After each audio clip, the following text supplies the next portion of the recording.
The Incredible Hulk will not be presented this evening. Damn!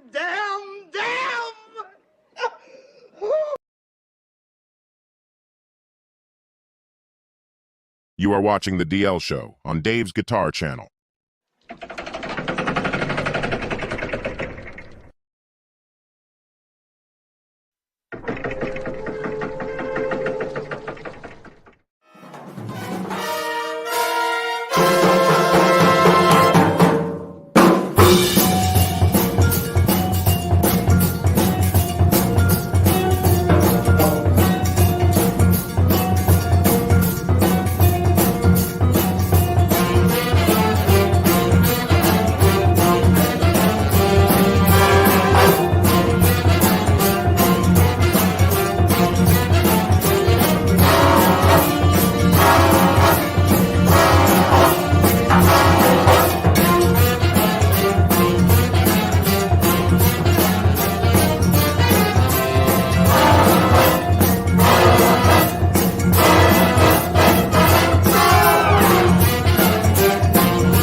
All righty, folks, we are back. Krelba, what's going on? Krelba, why do you always shut your camera off? I don't know. I don't either. I'm just always curious. Can you Because to take me, my when I notes? shut mine off and turn it back on, it's like always something fucks up. And I'm like, and you always have computer issues, or more commonly. I just don't know why, or what's the reasoning. I don't know if it was because you were trying to save CPU or. Anyways, Matt, how are you doing? Doing good, man. Just living the dream. There you go. Everyone's drooling on that Marshall, I see. Wow. Joe, how about yourself? Just trying to get my way through Snobby Shoals in one piece. Snobby Shoals is a tough neighborhood. Cold Roses, T-Boys, welcome all. So now, Matt, going back to when we were in the green room, which is not a room, and nor is it green. No snacks. Did we? Now, was that amp modded at any point? Is that a master volume? Yes, it had one put in it. When I originally bought it, it was stock, and then there was an old guy named Red Rhodes that worked at Groove Tubes, and I sent it to him from Indiana to LA, and he modded it for me, and that's what you played through. That's how it was. Yeah. It still kicks ass. Yeah. I mean, I gotta tell. I mean, I've always said Marshall's not my thing, but I do like them. Mm-hmm. But when you find the couple of, when you play the good ones, it's like. Yeah, the guy that sold this, I bought this when I was about 18 years old, and the guy. What model is it? It's a 100-watt super lead, 73. Yeah, model 1959. And what's the one you got behind you, Dave? You got two heads behind you. Well, I have a JCM 900 21, which is a 2100 model 2100, and then I also have the DSL JCM 2000 DSL 50. And then down here I have a Marshall 2500, which is a 50-watt version of the JCM 900 master lead series.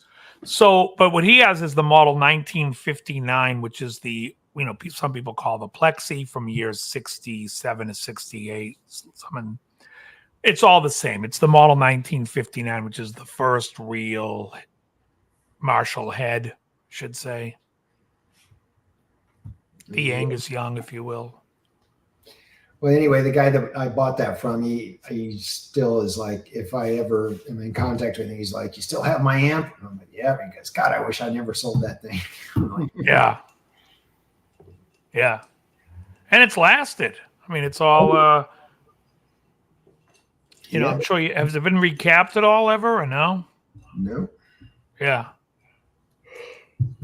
No, it's gone years without being turned on, and then anytime I do turn it on, it's right there. Yeah. Sorry, guys, I'm opening up a can of Crush. Now that is refreshing, folks. Hard to beat an old Marshall, says Rick Grimes. Yeah, they're good. They're good. They're good. You know, the 900. So the 73 Super Lead that you have was like I said, it was the original. I think from 67. I might have even been earlier than 67, but I think 67 is the first year. 59 is a lot of people get confused. It's just the model number. Mm-hmm. It was the catalog number, actually, for Rose Morris. And then and then in 74, 75, they came up with the master volume version, which is the 2203.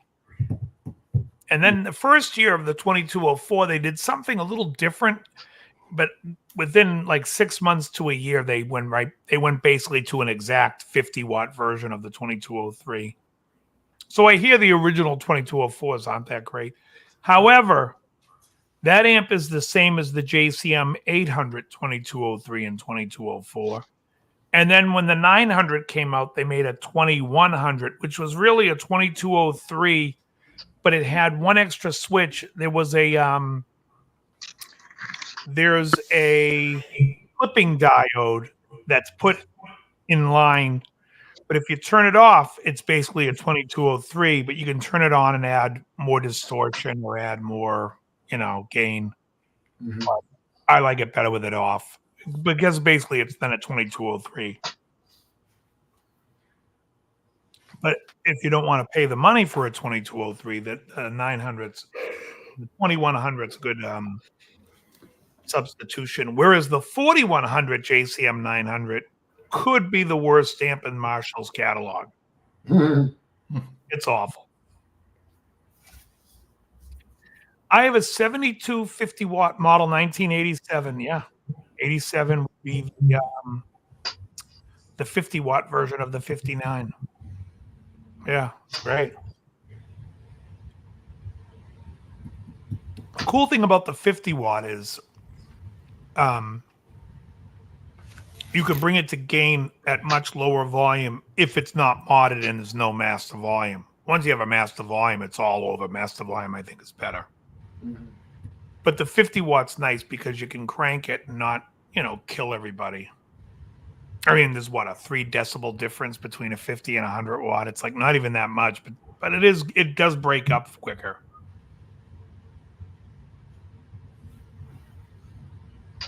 This is too much gear talk for my show. Yeah. What is this, a guitar channel? Yeah. Well, everyone's got guitars behind them, so. Yeah, they do. Looks like Quellbar's got another Ibanez. I don't know if I know that Ibanez there. Which one? The one next to the green, the left one there. It's the only thing I can see that's an Ibanez. It has that logo. Oh, yeah. Pretty light in the chat tonight, huh? Well, 30 people here. All right. And nobody's saying anything, which is actually a treat for us. Trust me, they've got nothing to say. Nothing. I just quote Joe. They have nothing of value to say. No, I'm kidding, Joe. It looks like an Ibanez Joe Satriani. I don't think so. No, I don't think about that. A Speed for Hire has a 4100R. It slays. Yeah, you may like it. I do not. It is really... it's not so much a tube. I think it runs on a V1, and everything else after that is basically like built-in pedals inside. It's clipping diodes, and it's really not a full tube amp.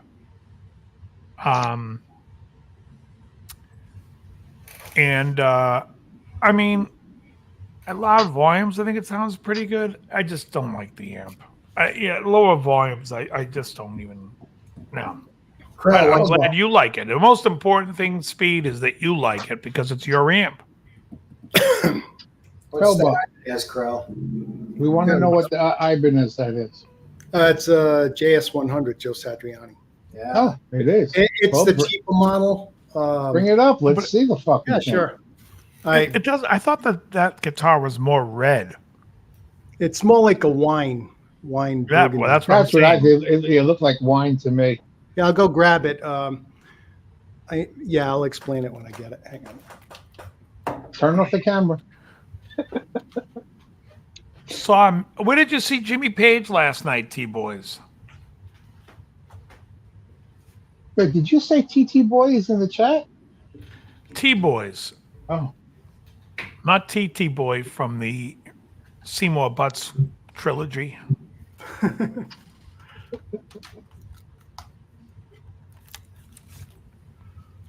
Okay. full screen him. Oh yeah, hold on. Is that new? Did you just get that? No, I've had this for a while. I pulled out and tinkered around with it. Do they still make this guitar? Because I remember the JS100s from years ago. That's nice. Nice green. Little bit of explanation. I actually bought this for $200. Oh, All right, that's good. dollars, But but what it was- dollars. Yeah, new they sold for like $799. And what they were known for was the trim systems are crap, little potted metal fucking crap thing. So as soon as I got that, I put a Goto on there. And when I got it, it came with the A Goto TRS, the low low Yes. sitting one. Yeah. Yeah, and the pickups, it's a Steve Special from DiMarzio on the bridge, and it's a Seymour Duncan, but I can't remember what it is. It actually came with those in it.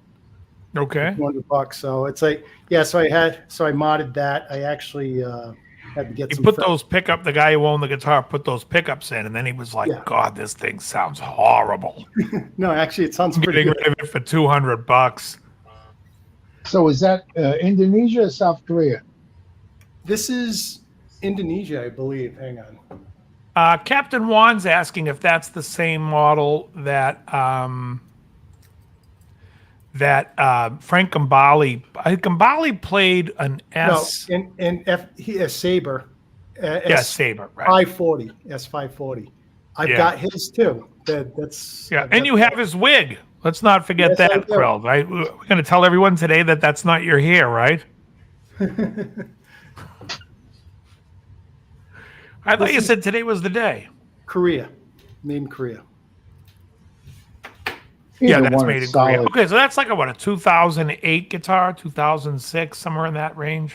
Yeah, I think it was around that time. Now, Yeah. what was the regular? You said you paid $200. What was the regular price? $799 when it was new. There was a bit of a markup. I mean, the guitar itself is nice, but the electronics and bridge were crap. Yeah, and around So, then, I think you're paying like for the name. the JS1000s, I think we're going for like either 15, 16, 17, somewhere in that next range. step up.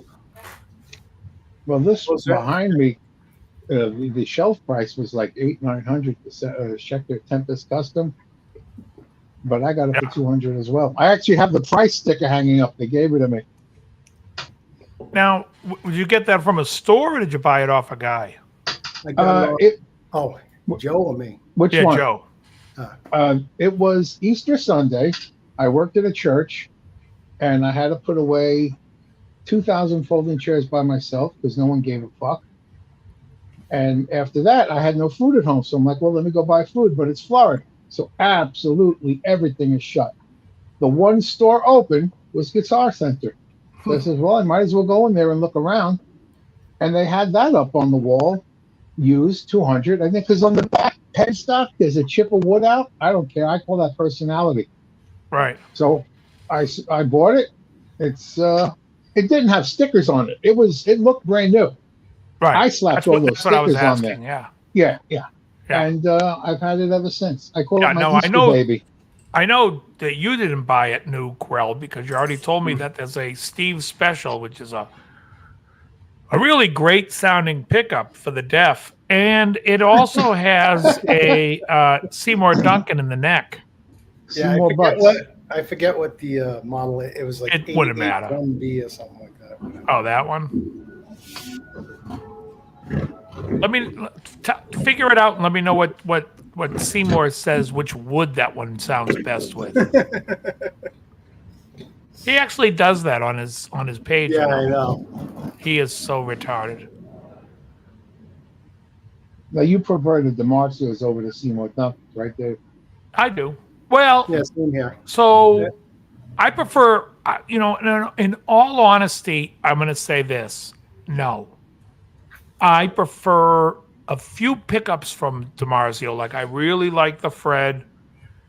I think Joe's, whatever they call the Mojo, isn't bad, but it's not as good as the Fred. So they didn't need to make that. But I think the Fred is really good.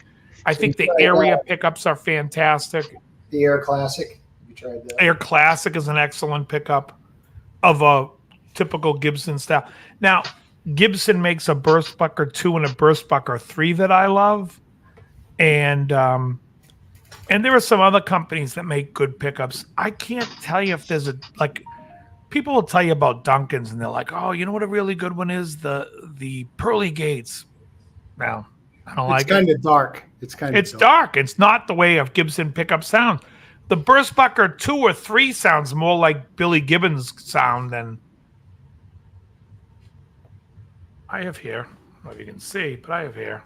He had a haircut the other day. It took I got my haircut yesterday. Minutes. It took an hour. He's got plenty of hair. Took an hour. Wait, do one hair at a time? Yeah. That's what I said to him. I'm like, what the fuck is this go? And I said to him, I go, great to see you again. Next time I see you, we got to go faster. The guy doesn't speak any English. He's like, oh, okay. You know what I felt like sitting in the chair? All I could think about is the Seinfeld episode. That's fucking great. That's an Enzo haircut, right? It's like Jerry gets the worst haircuts. This guy was just, and I don't care. You know, the difference between a good haircut and a bad haircut's 2 weeks.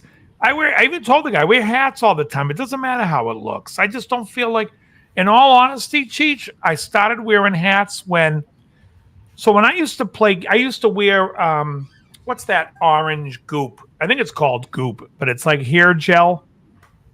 I put it in my hair, but if I play on stage when I'm sweating, that shit gets into your eyes and burns your eyes. And I'm like, you know what? I'm not going to wear any more hair product anymore. So now it's like, I don't even feel like putting a comb through my hair or a brush. I just wake up, and I shower. I just go like this with my hair, dry it out, and throw a hat on, and I'm living life easy. The next thing you know, folks, I'll be walking around in velvet. Head to toe, draped in velvet. There you go. That's a George Costanza for those who... He's laying on the couch with a block of cheese. Oh, not the best. Living the fucking dream. So, yeah. So I had this super long hair. And I'm like, now I'm debating because I used to go to this girl up the street and there's always a wait. And I'm like, you know what? Even if I wait 45 minutes, she's done with my hair in 10 minutes. It's a 55-minute ordeal. I'm in this guy's chair for an hour. That's ridiculous. I was going crazy. And I might be slightly exaggerating, but I want to say the word slightly. I think I got into the chair at 2 o'clock, and when I looked, 1 o'clock, and when I looked at my phone, it was 1:52 when I walked out. And and I walked right in, sat in a chair, and walked right out. I mean, it was. I used to go to a guy like that, this old guy named Al, at lunch break, and I just make it past lunch.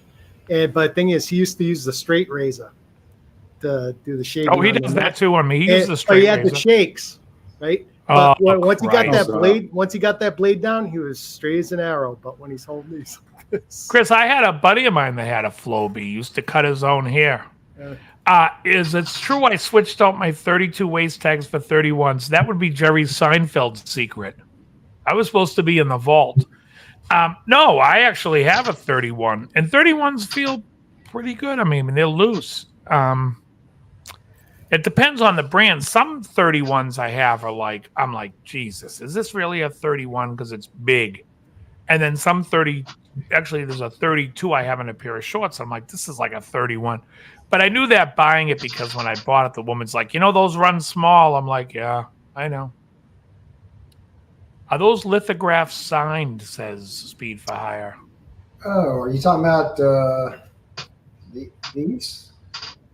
Lithographs? I don't know. They're posters. They don't look. Yeah, they don't look like. Yeah, that. no, the Eddie has his signature, but it's printed on there.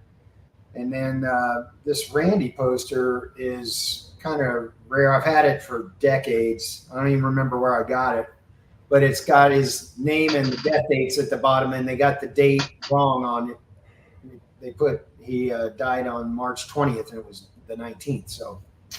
Yeah. Captain One says Levi's run large. Let me say this. So if you have the Levi's, like, I'm trying to think what I wear. Is it 505s? I think they're 505s. It's with a zipper, not the buttons.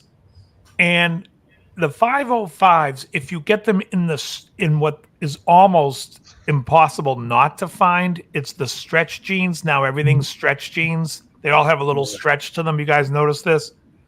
If you get the stretch, they run very big.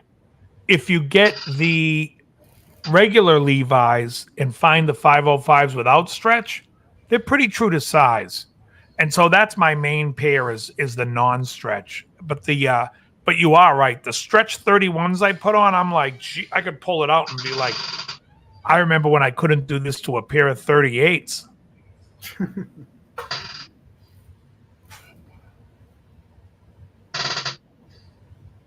I mean, all jeans now they make are stretchy. I also like American Eagle jeans. I think they make a good pair of jeans. And I'm trying to think what else. I haven't had Lee jeans since I was probably a teenager. Wrangler. I have one pair of black Wranglers because they're a jet black, and I like the black of it. Yeah, that's why I get the black jeans too. Yeah, the Wrangler black is a good black. Nice one, Valdez.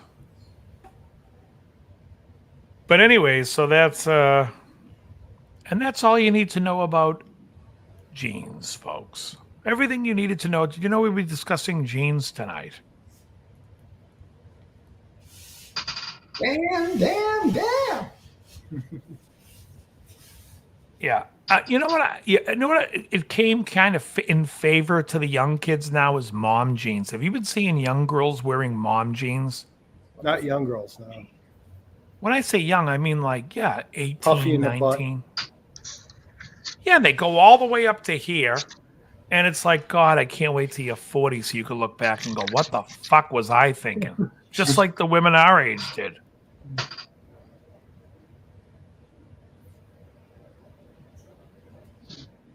Sedge failed? I don't know what that is. Jeans, why are you gay? Why are you gay? Picking up skanks. Well, hygiene, that's important. Yeah, hygiene would be a good one. Hygienes. High pitch. Now, High pitch. have all of us finally seen Deadpool? Can we drop spoilers yet? Yeah, I've seen Deadpool. Deadpool with Wolverine. I've not seen it yet. No. Okay. Did you watch 30 Days of Night, Dave? Yeah, did you watch I haven't 30 seen it Days yet. a Night? No, what is it? No, we I saw talked that about it last movie. week, but I haven't had. Honestly, I haven't. I mean, Joe, you would know more than anyone. I haven't had 5 minutes to watch a movie. No, we're constantly. If we're not in Fortnite, we're at work. I'm not in Fortnite. I'm in the garage smoking a cigar. Before going back to I Fortnite. don't even play that often. I do play at night, though, when I usually would be watching TV or watching a movie. I do find myself. Cheat says it absolutely sucked. It's made What were like you expecting, Cheech? hours. He didn't think it was woke enough. I keep telling my friends to watch Deadpool 3 with Wolverine. I thought it was pretty good. I didn't say I loved it, but I thought it was, good. I enjoyed it. I was entertained. Yeah. There was some parts where it was too long, but I enjoyed it. Did the fan service. There's a movie they keep advertising, and I'm like, God, this isn't even interesting me a little bit. About an island. The island? Does it form in the sky and have No. a needle in the center? No, not the island. No, exactly. In an island in the sun.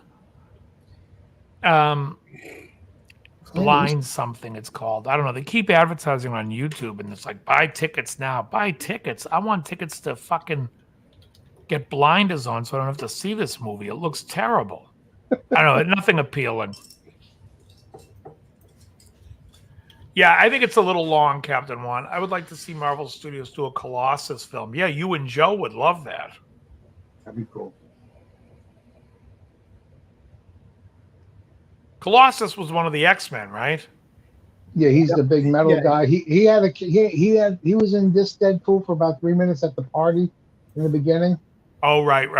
The original one, he had bigger part. Yeah, the first two, He's always listening to Megadeth. He's the big No. metal guy. Oh, gee. There you go. I just saw a trailer for Craven the Hunter. Ooh, Okay, I didn't I know know they what that were is. making a is movie. that going to be a movie or a TV show? No, a movie. I just saw the commercial before. Oh, I gotta God. look that up. You know who's playing Craven? Who? Oh, Friggin' Quicksilver, in the Marvel universe. Aaron Taylor Johnson, the guy from Kick-Ass. no. No, really? Yeah. Yeah, he was Quicksilver too in the Avengers. I don't know who you're talking about. I don't know any of these characters. You never saw that movie Kick-Ass? No. It's actually really good. It's this kid that wants to become a superhero, and he gets a bunch of friends to do it. And of course, they're not trained. Manhunter movie. Was that the one with the guy from CSI? Oh yeah, Bill Peterson. Yeah. And Brian Cox played Hannibal Lecter. That's basically Red Dragon. Right. That's, You love Brian Cox. I gotta be careful how I say this because I don't want to say I love Cox. But no, You he's did. great. He's in a lot of. I said I don't want to say, but he's in Super Troopers. He's in Red. Oh, he's great. Yeah, it's- Yeah, it's COX, by the way, folks. someone says shenanigans again. A pistol whip. Yeah.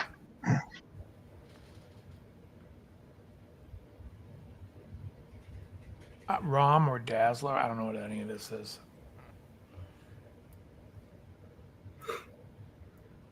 Yeah, Cold Roses has McLovin in it. What's his name? Oh, that's Christopher. Mintz Plaze or whatever. Vince Plasse. Yeah.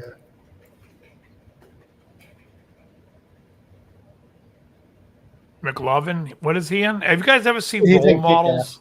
Yeah. That's the Yes, I greatest. Have you ever seen that, Matt? Role Models? Oh, it's awesome. Sean William Scott. It's and- fantastic. Hi, Dave. I'm learning Ambrosia's biggest part of me. On your lesson, I'm having a hard time with the B11 to a B9. Is there a different voicing? I just want to say you can't actually think I know exactly what you're talking about at the moment. I mean, I know how to play a B11 and a B9, but I'd have to see it in the context to that song. JS, shoot me an email and I'll get back to you on that because I have to watch the video and see how I even played it. I like Ditto Jeans on Josh Hartnett. You are such a fag. Why are you gay? You are gay. Adult. Here's adults. Here's his interview. This is back when he was what's the other name he went by? Thanks, Ricky. Come on, it was the singer. He was always on Johnny's channel. I don't know, but Why are you his gay? Who says I'm gay? You are gay. Are you trying to remember? I can't remember. Johnny would know his name. I can't remember his name. I don't. Doesn't. It's just something I don't care. But he's always here and like tries to bust balls. But it's like he's always here. How sad a life do you have that you're always here? I have to be here. We all have to be here. We do the show. But you people, every fucking week. This is called contempt for the audience. In case you guys don't know. Matt's got new art up. Matt's got his Marshall decor happening. The comedy superhero Mystery Men. Yeah, yes, Valdez. That's him. Yeah. Yeah, exactly. Pee Wee Herman in it, and actually Tom Waits was in there. Tom Waits is in Mystery Men, and he's also in one of Matt's favorite movies. Hey now, what? He's in Dracula. I know you like that Dracula movie. Oh yeah, yeah. Blood, blood, blood. He's also in a movie, Paradise Alley, with Stallone. Sylvester Stallone. He plays Mumbles. And he's in a movie called The Player. I think he plays Lily Tomlin's boyfriend in that movie. Oh, God. Poor guy. Yeah, no shit. Guys, why did anyone ever think Lily Tomlin was funny? Can somebody explain it to me why One Ringy Dingy is funny? And I always say this to people that talk about old Saturday Night Live, because to me, Saturday Night Live wasn't funny until it was Piscopo and Murphy.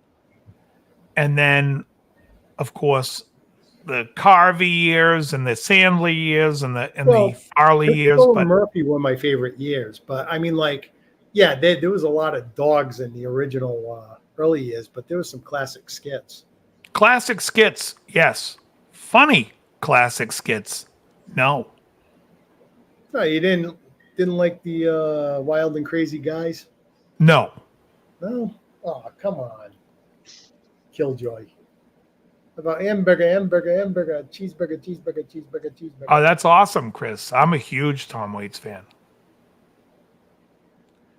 SCTV is look at SCTV, the last polka with the Menge brothers, the Menji, whatever they're called, Menji brothers, is funnier than anything SNL did with the original cast with Bill Murray. Genius. Dr. Tom's House of Beef. I never found it funny. And like Steve Martin, was he funny back then? I think he was funny. But I don't think he was funny on like Wild and Crazy Guys. We're too wild, and that's funny. Even as a kid, I was like, shit, you want to put me on Make Me Laugh and show me SNL skits? I'll sit there stone-faced the whole time.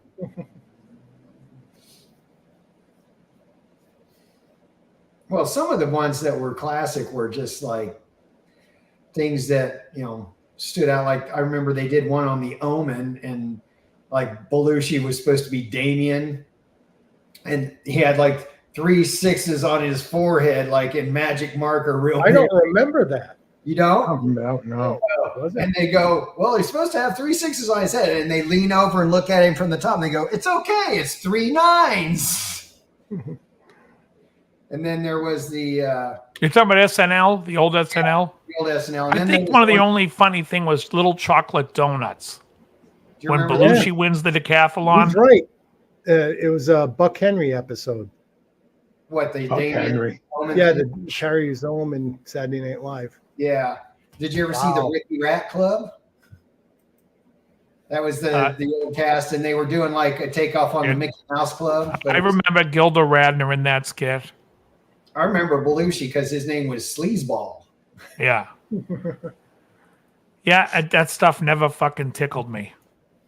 It's my favorite. My favorite seasons were the ones with Eddie Murphy, Joe Piscopo. That's my favorite. I know Dave's is Dana Carvey and. Oh, my favorite is the 94, 93. Yeah. When Sandler got on the show, and it was Sandler, Neil, and Dennis Miller doing the news, and that was good. That was good. Dana Carvey. That was, I think, the best. But I do think the Eddie Murphy, and you know who was very critical of the show, which you guys might be surprised, was Harry Shearer.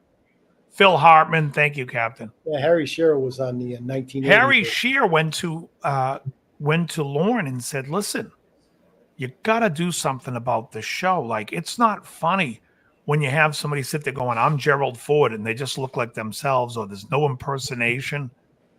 He was very critical. And then finally, Lauren, I think, came around to him. Half-Wits is friggin' awesome. There's nothing better than when what's his name, doing Alex Trebek? Eugene Levy. Oh, he's so great. SCTV was awesome. What are you going to do?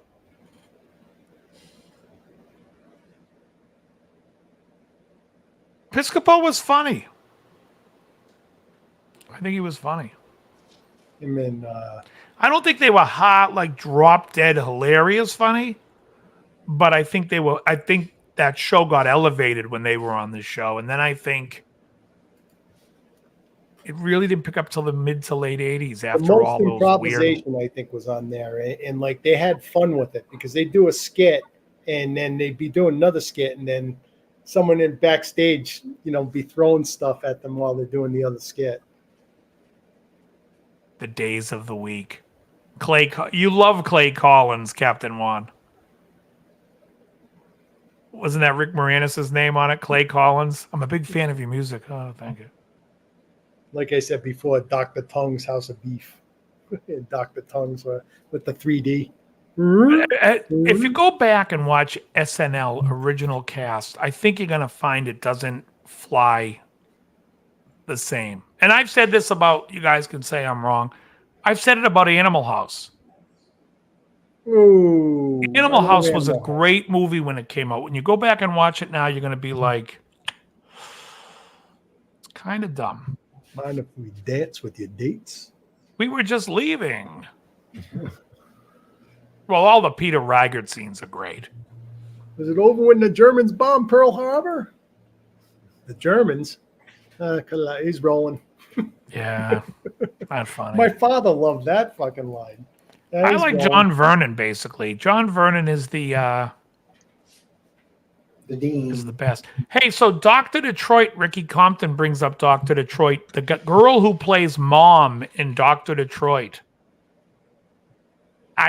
Mom, the doctor doesn't worry. The woman that played Mom is the woman who's on the album cover, Breakfast in America. Really? Yes. Wow, that's right. What's a bigger role? Probably more famous from playing the Breakfast in America waitress. Yeah. Yeah, there was SNL, the original one where they had Smuckers, with a name like Smuckers, and then they kept trying to I don't know. It wasn't wasn't really my kind of humor. I thought that was Bette Midler. Who? No, Pickles. Oh, honestly, it looks more like Mrs. Garrett. Who's the mother on in Dewey Cox? Oh, that's the one from the Bear movie there. Cocaine Bear. It looks like her. Yeah.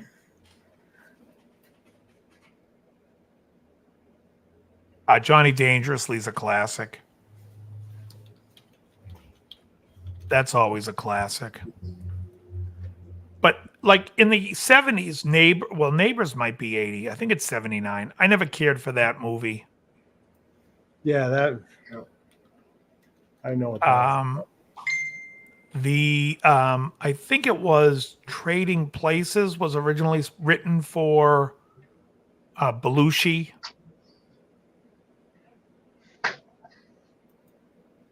And Aykroyd was supposed to be Trading Places. Margot Martindale. Thank you, RL. Exactly. Margot Martindale. RL, who's the actress that plays Mom? Mom, the doctor doesn't worry. No, the doctor doesn't pay. Is that it? The doctor doesn't pay and doesn't worry. Kate Murtaugh? Who? Kate Murtaugh? Yeah, exactly. She died in 2017. She did. She was 97 years old. God bless her. It was that old? Yeah, she was born 1920. She looks a lot younger on the Breakfast in America album than she did as mom. And so if I had to guess just by going by Devo's career, was that movie 83, 84? What year was Dr. Detroit? 83, I think. Let me see. All right, so that puts it 4 years after the Breakfast in America album. Dr. Detroit. 1983, yep. So she was 60 when Breakfast in America was 79, right? Yeah. So, yeah, she was 59.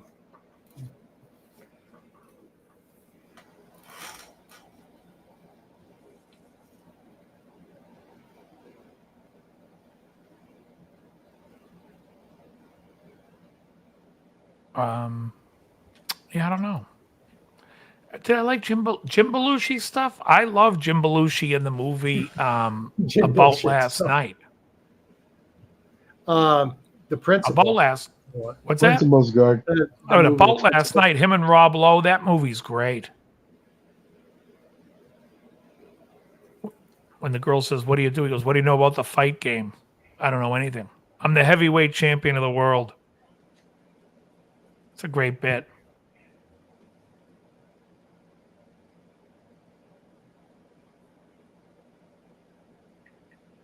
You know, it's so stupid. It's like, why come in here just to be a douche? Who's that? It's whoever it is. It's somebody that has no life. They're like, I sit at home all day and go online and watch the same show, but I don't like them. But I'm just going to keep going on because I got nothing to do with my life. Sad. What was he trying to say?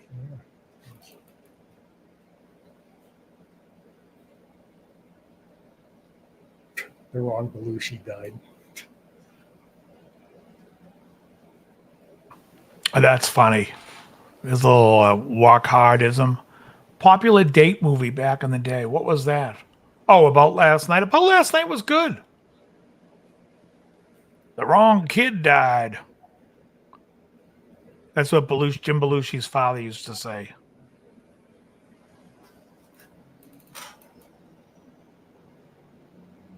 What else? What else is going on, gents? Anything? Grellbar, you smoked a cigar last weekend. What was it? Pandemonium. How was it? Asylum 13. It's pretty good. I was just about to look up until you said Asylum 13. I'm not crazy about their cigars.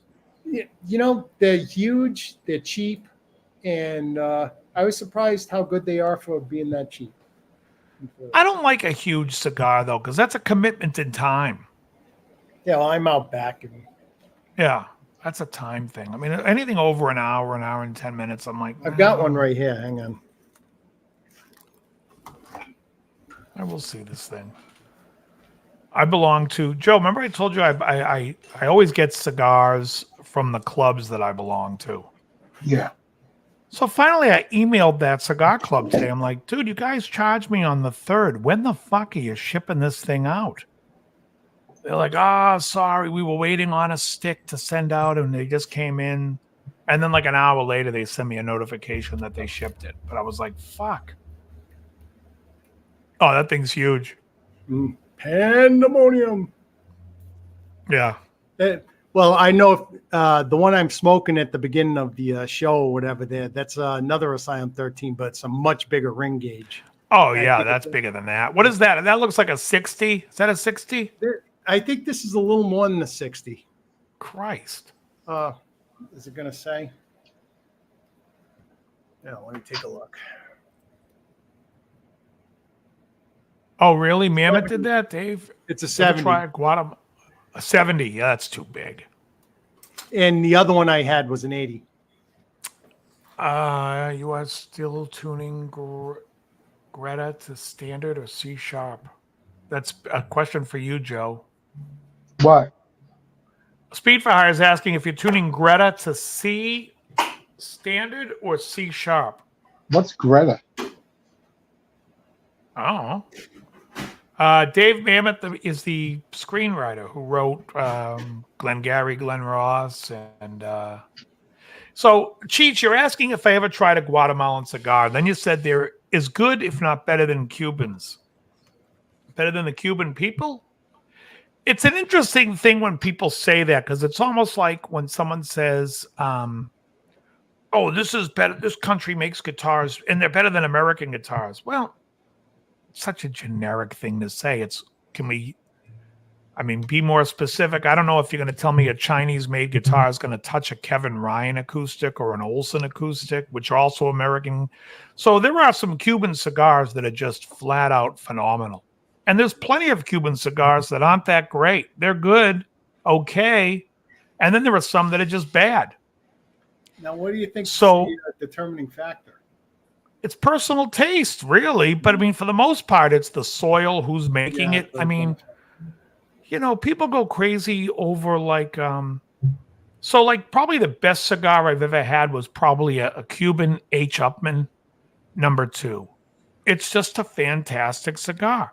That doesn't mean that the Nicaraguan cigars that I love, like the Todos Los Dios from Dunbarton, isn't better than a lot of Cubans. Of course it is.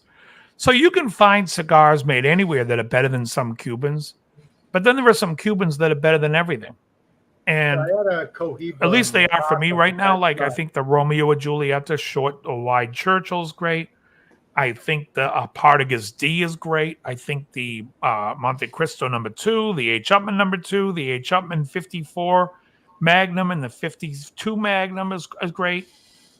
Yeah, no, I understand, Cheech. I'm just trying to explain some things shouldn't be repeated.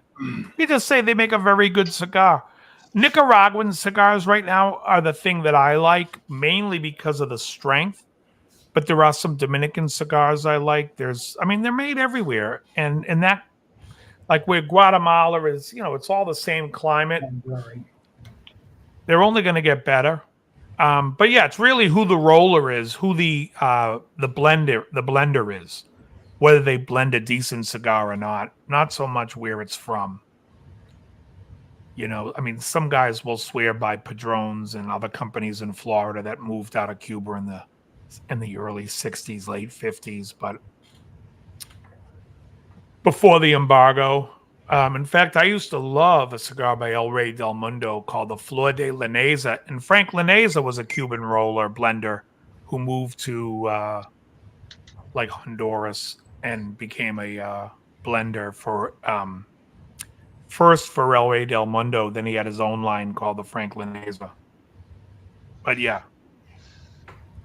And somebody asked, what's a good cigar to start? It really depends on what you're looking for. Like, I would start light. And by starting light, I would say look up a Henry Clay Warhawk. And have it with a cup of coffee. That's what I would say if you wanted to try a cigar. It's light. It's got a good flavor. It's gonna taste like a cigar. But it's a light flavor and it's not strong. It reminds me closest non-Cuban to a Romeo and Julieta short Churchill. No, I remember when she was doing the Vitamita Vegemin. That's about it. And when she was stomping grapes. And the chocolate factory, packing chocolates. Yeah, I don't remember much, Lucy, but Speed for Height. I thought your LP style guitar was named Greta Von Doom. Joe. No. He says no. Oh, yeah. Anything named Greta. What is the name of your Les Paul style guitar? I think he's talking about my Electro Omega. What did I call that thing? I don't remember, but it wasn't Greta. What's Chocolate Factory? Lucy. And it's C standard. Oh. He says it's C standard Speed for Hire. Are you in a game with RL at the moment? No, I'm visiting. I figured because he's in the chat. Yeah, that's a great episode, Captain One. the Dominicans, they're rolling them too tight. That's fucking on the crepes. Yeah. Oh, it's great at the Magic Pan. Oh, you're in the car, RL. Outstanding.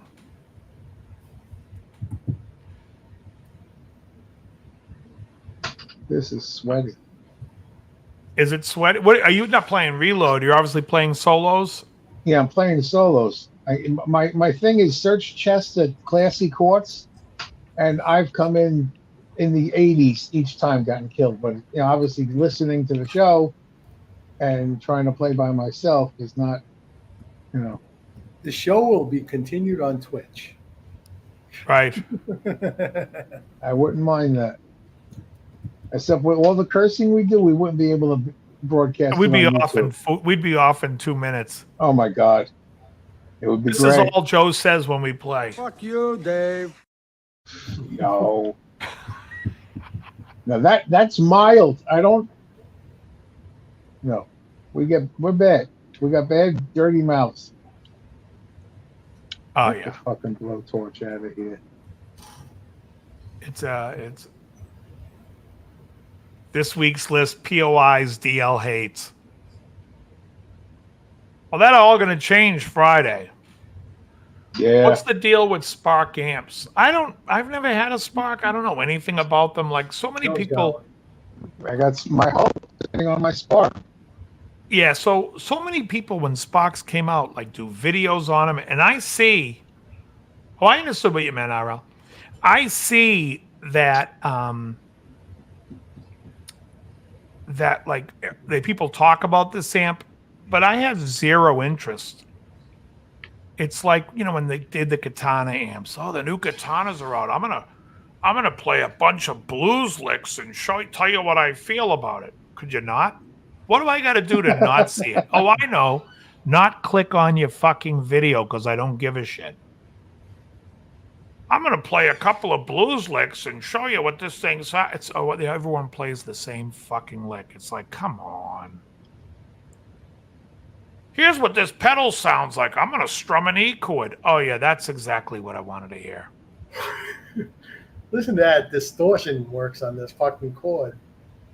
Thank you, RL. Yeah, I mean, I guess if you're in the market for something like that, then I would be like, oh yeah, watch a couple of videos and compare.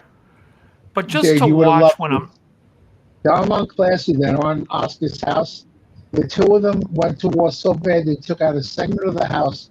I went up onto the roof and killed both of them. Excellent. Oh yeah, I'm sure they were weakened with a tri-beam laser. It was my best weapon. Yeah, I think John Bingham has that amp, the 5150 350 watt head. I hear good things about it. Again, if I was in the market for an amp, I'd probably watch some guy play a couple of Van Halen licks and be like, "This thing sounds great." Which purple all-round gatekeeper shotgun and a blue chest. I thought you were going to say that Bingham has a tri-beam laser for a second. Yeah. Yeah, I don't even know what Spark does. Like again, I don't know, and I think it's Spark with a K. Am I mistaken? Yeah, I got one right with a K. Yeah, he keeps putting Spark with a C. I don't know why, but it's a K. But I just don't see. I don't know. I don't. I guess I don't care about gear. I have a Fender Mustang here. I use it at the time I needed it, and actually at the time I didn't need it. We were breaking up a band, and the pedal steel player said, "Hey, I just bought this amp. You want to buy it off me?" And I said, "Sure." So I did. What was it? The Fender Mustang, and I use it as an interface when I do my videos on electric. Yeah.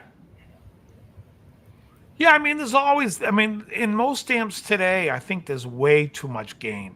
So anything can be dialed back, turn it up, and make it sound good. You know, when you listen to my God. Joe, your mic is really staticky. Yeah, it's getting staticky. It's I getting think the staticky. fan is hitting. I think when I move like this, is it better? Yeah. What was I saying? Yeah, I don't know. Sparker's helpful learning. Oh, okay. See, I don't know anything about the amp, Shane. Like I said, it's just I'm not in the market for an amp, and it's just something I wouldn't use. And you know, a lot of these things I think people use as a crutch so much. You know, today in one of my lessons, I was teaching how chords get their names. And I'm like, and you should know this and know where the chord is on the guitar. Because otherwise you're getting baby walked the whole way. Like when you look at tabs only and people play, and then it's like, and I look at them, I go, what are you playing? Well, this is where the notes in the tab are. Yeah, but it's just a C major arpeggio. You can just play it like this. And then you watch the guy play it, and he plays it exactly the way you would think, knowing it's instead of just reading each number, where you're getting your hand walked. Or, you know, people will say to me, can you tell me what finger what string my finger goes on? And I'm like, could I or will I? Because of course I could. I choose not to. Why? Because you should work at it. Why am I doing all the work and then you've got nothing? So like when I see stuff where it's like this amp shows the chords, pass. I'm going to pass. I don't need anyone to show me the chords. And you shouldn't either, because that's when you're going to That's not how they played it on the album. Going to learn how to do it. Oh, yeah. Fender Super Champ 2 had a looper interface. 20 years. I've had 20 Leo James review. Almost started to leave there with guitar. I think, Krellbar, did you have a Leo James? Yes, right back here, that green one. Yeah. I tell you, it was $150. Now, I will say when I have students face-to-face, because some of my students are online, when I deal with students face-to-face, if we're playing a lead or there's something with a lead, I'll write out the tab, because at that point I know the tab is there just to keep the brain going and just so they can look back at it. But if they know what key it's in and basically know the general scale, then I'll write out in tab. Do you think Ultimate Guitar is worth for chords to song? They get a lot of it wrong. I mean, you'll see in Ultimate Guitar there'll be like correction pages. It's not a bad place to start to look, but a lot of times I think a lot of the stuff is oversimplified. And again, because I have students that will come to me that use that, they'll play a song, and I'm like, well, that chord's actually a 7 chord, not just a triad. And this chord is really this and not that. So, I mean, I feel like it sometimes gets things fairly accurate, but for the most part, there's always a chord in there where I'm like, what do you think this is? Like, in fact, I think I brought it up on one of my Cigar lives when I talked about Only the Lonely. I looked up the chords because I was shocked to see that they weren't even close. They had a major chord that was a minor. I was like, what? Ultimate Guitar's a web page. If you just Google like it's a crap any shoot. song and want the chords, the first one that's going to come up is Ultimate Guitar, then Songster. And Songster, by the way, is much better, but also not perfect. Well, I like looking at to see if anyone got it. You know, let's say if I'm working on something, I'm having a tough time, I go Ultimate Guitar and go through and wow, they did get it. Yeah. Yeah, that's exactly right. Steve Rosen and the CEO of Spark will be here next week. Did you ever hear anything back from him? No, and then he was hounding Bingham for a while about promoting his amps, and Bingham's like, fuck you, dude. Why does Steve Rosen amp say? Book. Promote his book, you mean? Steve Rosen has got an amp company now? No, he was calling John to help promote the book. Oh. Yeah, you said. What the fuck would John have to do with book promotion? Well, he works at that company, so he wanted him to spread the word. But John was having no part of it. He was like, "What the fuck are you bugging me?" That guy was horrible. Some of the people I follow holding, oh, I can't wait to read this book. I'm like, come on. Yeah. Yeah, Ed, it's totally true. Yeah. Break that in the chest. That's not me shows. Yeah, Mike sucks. Shit. Captain Juan, there's an excellent. So if I'm like listening to something and I'm like, oh, there's a lot going on here, there's a MIDI piano where the chords come down and you can watch that. And sometimes those guys nail the chords. Sometimes they don't, but sometimes it's like, that's what I needed. Because sometimes when you listen to a recording, you're hearing all kinds of, there's a couple of guitars playing parts. You're not sure what the piano's doing or what the underlying chord is. But that happens quite a lot with especially with the heavy rock bands. You're not going to really hear the separation in the guitar, especially when they're compressed to shit. But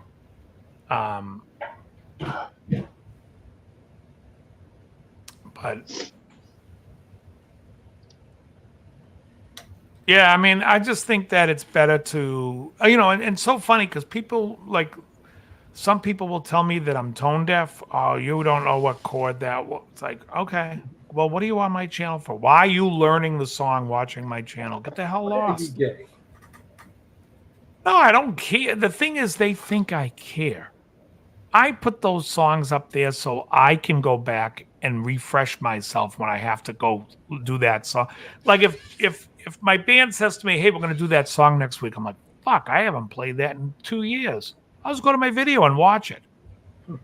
So you think when I go to my video and watch it, I'm going to complain? I think it sounds perfect. It's the way I want to hear it. And then I got some idiot going, that second chord is not a dominant 7. Who the fuck are you and how do you play? I'll watch you teach it on your channel. Get lost. I don't care what you think. This isn't for you. Folks, these songs I post on my channel are not for you. They're for me. If you enjoy them, I super appreciate it. I'm glad you do, but I don't care. They're going to be for me. Oh, you want me to put tabs? Great. Put it in a fucking sock and feed off in it. I don't give a shit. I don't. Yeah, I mean, what am I going to say? I don't care. Oh, can you? You don't even tell me where my fingers go. I'm going to tell you where they can go, but I don't care where you put them. Just get them off my guitar with your fucking peanut butter and jelly all over your fingers. I used to say that at West LA when people say, they're selling that guitar at Guitar Center for $100 less. Oh, yeah? Go buy it with things covered in peanut butter and jelly with all the young kids' hands grabbing it. Yeah, KFC grease. Ooh. It's unbelievable. Folks, I wish I were exaggerating, but you can go look through any of my comments that people write on my fucking channel, and it's just like, I just always hit like, I put a thumbs up and then hit love, and I'm like, yeah, put that in your fucking sock. There you go. Yeah. You got your validation. Oh, yeah, I won't take them down. No, I just think that people are like, so they want to see, so people go, oh, they see my name and they know that I know the real chord. You don't. Trust me, you don't.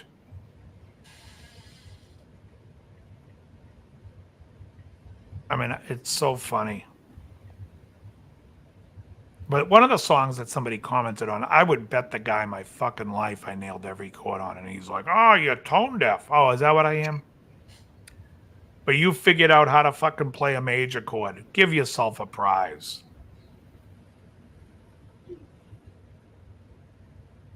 Oh, yeah. Well, Captain Juan, sometimes when I do a song, it's like, I like heard a song and I'm like, oh, I'm going to learn it real quick in case we decide we're going to do it. So I'll learn it, post a lesson on it, and then I'll forget. a week later how that fucking song goes, and somebody will bring it up, and I'm like, dude, can you tell me a day before we're gonna do it so I can at least brush up? You think I remember? I'm playing so many songs, like AM station plays every week. We literally try to play half the show completely different every time. So I'm like, fuck, there's a million songs I gotta learn. Exactly. How's it going, Wheat? I should say Sean.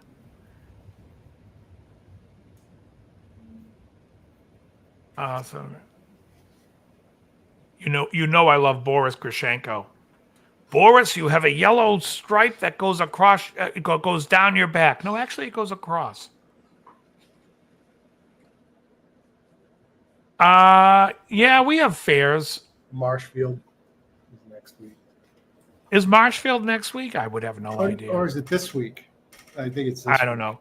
Whoever does, like, the only thing people really go to the fair for, like people my age, is going to go to see the music. And the music there, the guy who runs it puts blues there. And it's just not, number one, it's not my kind of music. It's not my kind. What's that? Is it the finger blues that you hate? The toe tapping pinky blues? It's pinky blues, yeah. It's all kinds of blues. It's guys thinking there's Stevie Ray Vaughan. It's basically, it's like, to me, watching the blues is like going to a Grateful Dead concert. I don't know what I hate more, the band or the crowd.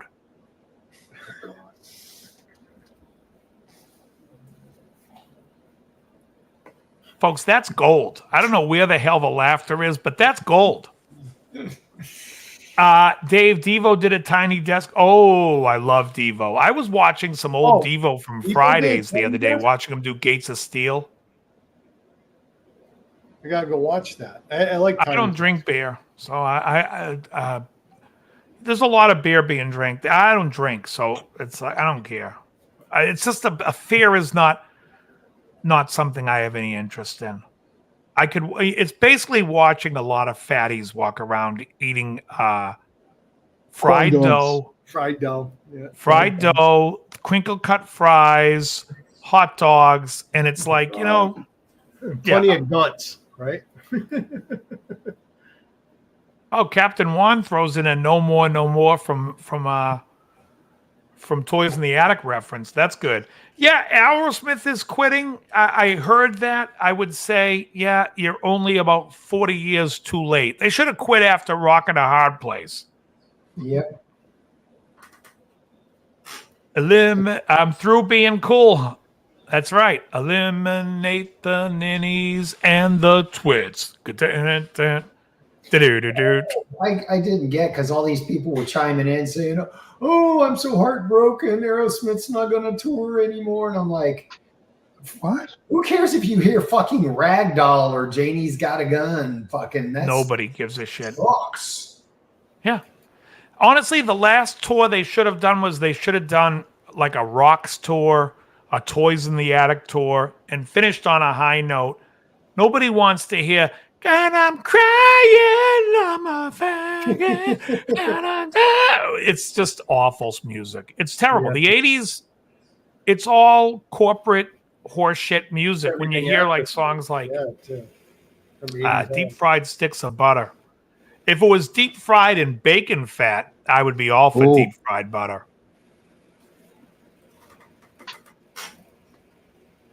Yeah, I mean, there's a lot of these old bands.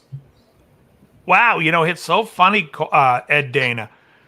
We were talking about this tonight, about Aerosmith and their best albums. And my buddy was saying that the first album he thinks is by far the best, which I think Rocks is the best, but I think that the first album is definitely their second best. I can't give it the best because I think Write Me a Letter sucks.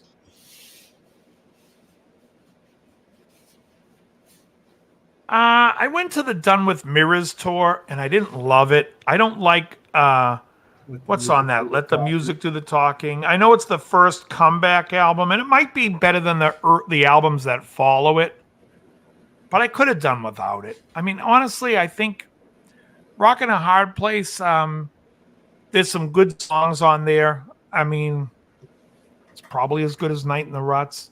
The first Joe Perry Project album was good. Oh, the one with Charlie Farron, it's fantastic. East Coast, West Coast, listen to the rock. I want to listen to the rock and roller. Yeah, My Fist, Your Face. What album was that? Was that done with mirrors? I think so. Rocks was the last album I cared about. Yeah, Draw the Line was definitely weaker than the first four. And then Night in the Ruts is probably a step down from that. But No. Night in the Ruts is a great album. you think so? I mean, I think Mia's a great song. Oh, I loved, Bone to Bone, and what was the opening track? On Chiquita's on it. Yeah, it was great. Opening track was Remember side 2, the last song on side one, last song on side 1. What the hell was the opening track on that album? No surprise. Yeah. 3 Mile Smiles on that. Yeah, Mia, I think, is na na na na na. That's the best song on the album for me. Well, The Line has some good songs on it. Kings and Queens. Oh, it's great. First of all, the first 4 albums are so fantastic from Aerosmith that when I say Draw the Line is a step down, it's still better than a lot of records. Oh yeah. But I just think the first, it's like it's like looking at Black Sabbath's early albums and saying what's the 5th best. It's still a great record. Yeah. Which would probably be, if I had to say the 5th best early Ozzy albums, I would put it at Masters of Reality, which a lot of people think is a much better album than that. But I think that it's definitely behind the first 2, and it's definitely the next 2 after that are all better. But it's better than Sabotage. Sabotage had a couple of songs I just don't care for. But Draw the Line has a couple of songs. Sight for Sore Eyes is on that album, right? Or is that on Rocks? I don't think it's on Rocks. Yeah, I think it's on Draw the Line. Milk Cow Blues, The Hand That Feeds, I Want to Know Why. I like I Want to Know Why. Kings and Queens, which is their best song of all time. Oh, yeah, Sabbath Bloody's better, for sure. That's why I said Masters is 5th, because I think you've got Paranoid, Sabbath Bloody, Volume 4, the first album, and then Master of Reality. That's today's. Let the Music Do the Talking was on Joe Perry's first album. Yep. Yeah, Aerosmith covered it when they did the album Done with Mirrors. Yeah. Did not know that. Volume 4 is fantastic with Supernaut, Snowblind.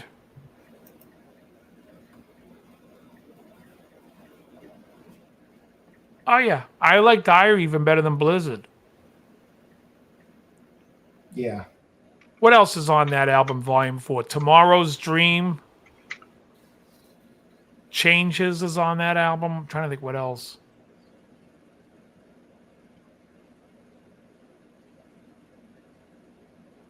I agree with that, Ricky. I think some people will disagree, but I agree with it.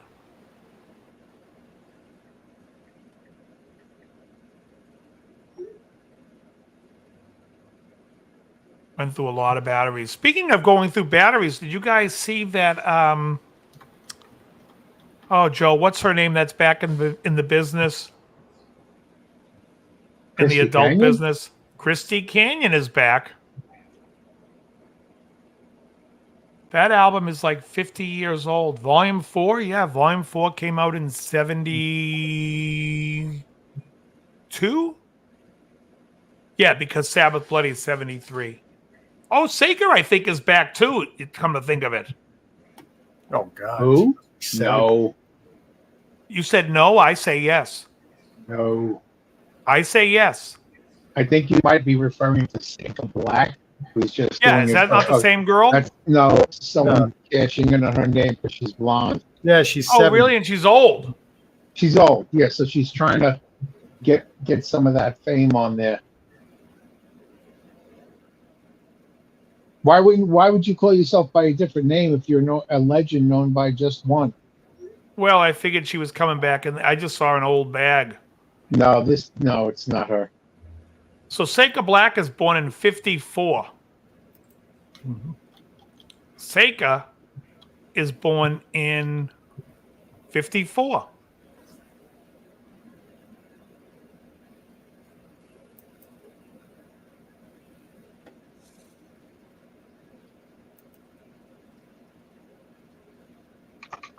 She dated Sam Kinison. Yeah. Jesus. Guys, I got to call it a night. All right, Matthew. All right. To see you next week. Bye, All everybody. right, very good. Catch you later. Valdez says Christy Canyon is 3 years older than you. I think then I am 3 years older than you. And that would make Krellbaugh 3 years older than you. And that would make Joe 3 years older than you. Because I do believe she's born in 68. Oh, she's born in 66. No, we're 1 year older. 2 years younger. I thought she was born in 68. God, I'm off tonight. I would have bet it. Oh, so you're born in 69. Who's this? Valdez.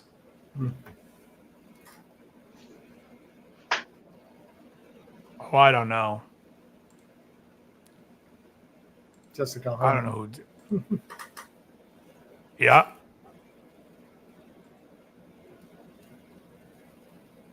Oh, wait. I see Weed Projects.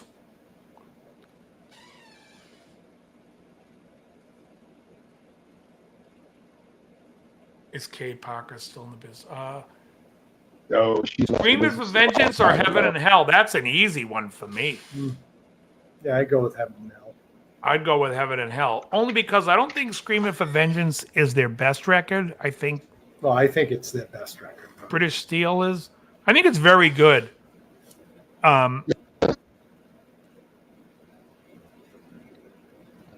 Parker died October 14, 2022. Yeah, your mic's cutting out again. Yeah, she died in 22. Who did? Kay Parker. Kay Parker. Oh.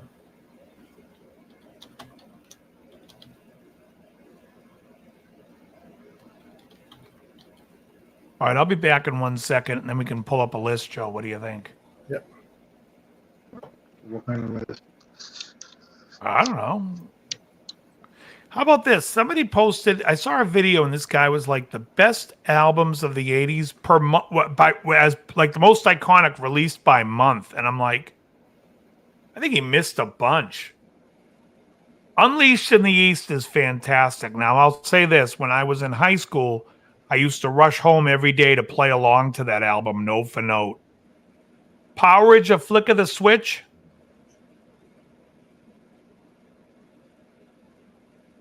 I'll take Flick of the Switch. Both fantastic. I just think Flick edges it out just a little bit. All right, I'll be right back. All righty. You know, I'll be right back too. Entertain people, Joe.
And I'm back.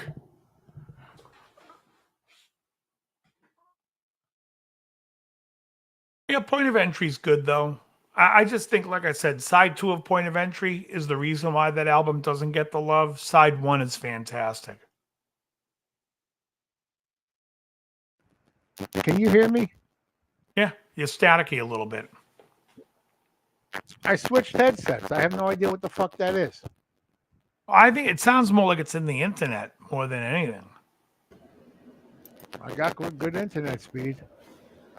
I went and put on this headset. I got knocked offline for a bit. I'll reboot my modem before we get to Snobby. All right. Krellbau, welcome back. Had well. All right. Did we find a list, gentlemen? All right. You know, I was switching my all right, microphone. all right. What's the topic? Let's see about static is from Bill Boulevard Joe.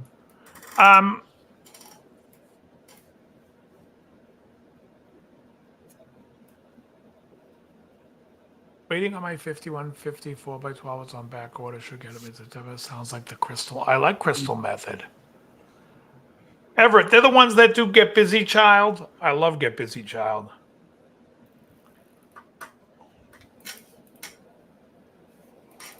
Let me see if I can find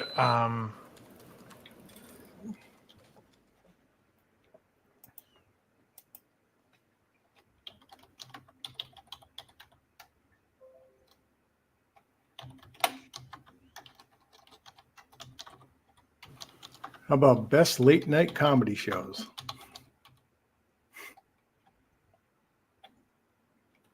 oh, hold on.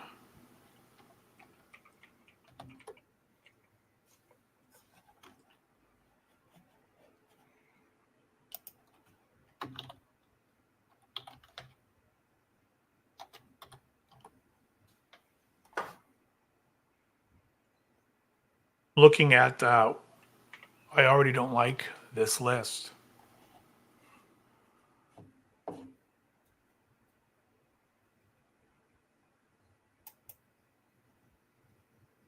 The 40 greatest late night talk show hosts of all time. Wow, they actually have Conan O'Brien at number 1 over Johnny Carson. Get out of here. Yeah, they have mine. 1, they have Conan, 2, they have Carson, 3, they have Letterman, 4, they have Jon Stewart. What the Get fuck? the Yeah, fuck Busy outta Child, here. song by the Crystal Method. It's a great tune. It's on IMDb, so it's going by that probably. The fans. Oh, on that's that. assholes setting up their own personal preferences. Yeah. It's a fucking joke. Vito Spatafori's an ass muncher. Can't get to it fast enough. I think there's a misprint that 16 ohm. It's a 16 ohm cab. Yeah, that sounds right. Although if they could be 16 ohm, you could get it. It's probably an 8 ohm cab, or is it? No, wait. It could be.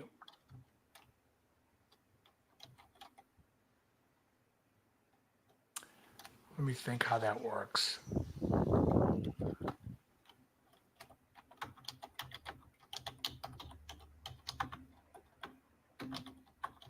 Does it double if you write it in series or parallel? How does it go? Is it a 4? My friend raves about the new EVH.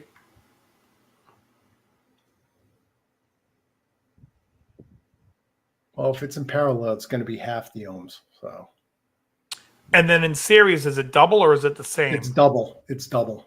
So if you have two 16 ohms in series, it's going to be 32 ohms. If you have two 16 ohms in parallel, it's going to be 8 ohms. Right, but can't you run a 4x12 in 2 parallels or no? Yeah, well, you can basically set it up any way you want. You could like have a cab with 2 speakers in parallel, in like and 2 in series. in 2 in series. It's like I don't see too many do that, but I see the No. switchable cabinets. You know, if you see a switchable, like you see it switchable between 16 and 4, usually. 20-watt, 15 ohm Celestians.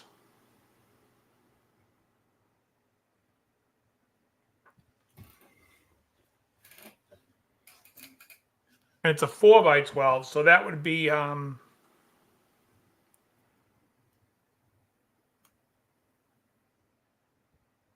gotta look. What is that? What's that cabinet called? The EVH 4x12?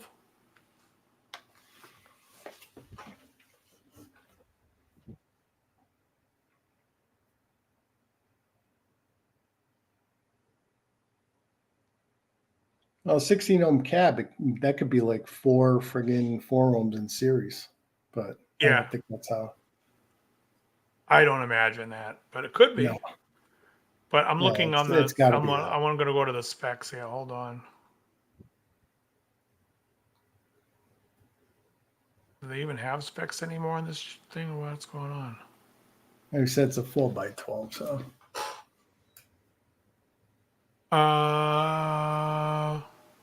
12-inch Celestian. Let me just go to the EVH gear.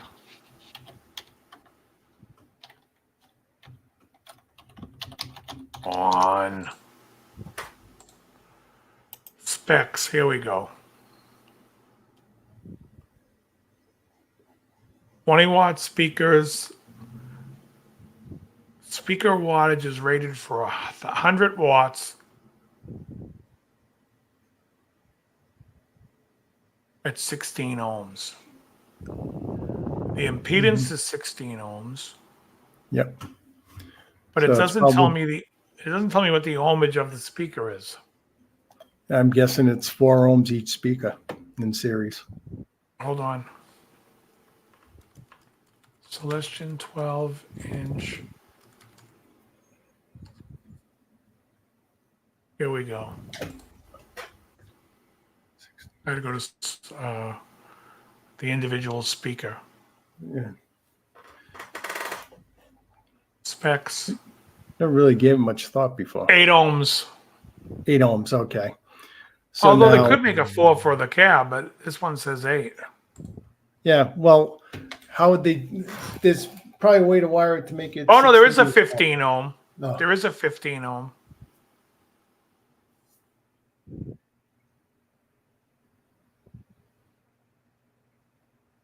Yep, 15 ohm, 20 watt.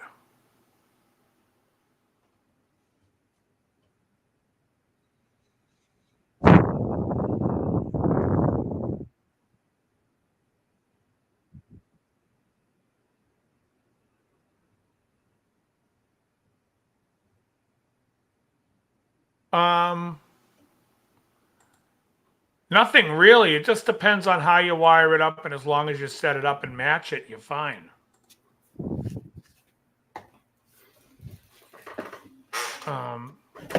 But Rick Grimes is right. Most of them are 4 ohm speakers when you got 4x12s, but and 2x12s usually see 8 or 16 because you have the option. Usually it's 8. Yeah, because you can go parallel or series with it. Yeah, because the 2 8s, yeah, series, you're gonna have 16 ohms. You switch it, then it's gonna be 4. To 4, right?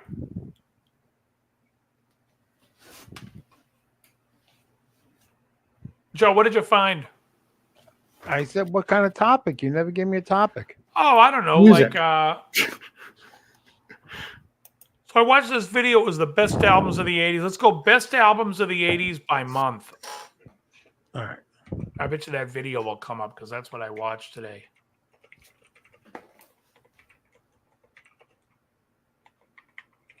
Yeah, that's what EVH page said too, Ricky.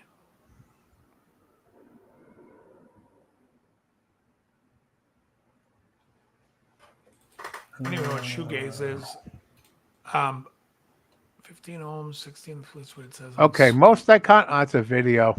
Yeah, I tell you, that's one I watched. Most today, and iconic album released every month of the 80s. Yeah, but and it's not bad. It's just it's weird because he's right on some stuff, and then some stuff I'm like, why the hell did you put that album there? Oh, I did find the list, the 80 best albums of the 80s. All right, let's hear that. All right. Coming up at number 80 is X, Los Angeles. Oh my god, that album stinks. So overrated. I never heard of it. So beloved by punk fucking dorks. Oh. Coming in at 79, Leonard Cohen, I'm Your Man. Another one Dave's that's guy. just a terrible record. Coming in at number 78, 78. Man. Eric He B. and stinks. Rakim, Paid in Full. Oh, I love Eric B. and Rakim. Yeah. That's a Hold on, let good me see one. what's on that record. Hold on. You know them? I've never heard of them. Oh, are you kidding me? I You love know them. Eric B. and Rakim? No. Jeez. Here we go. Paid in Full. Let me see what's on this album.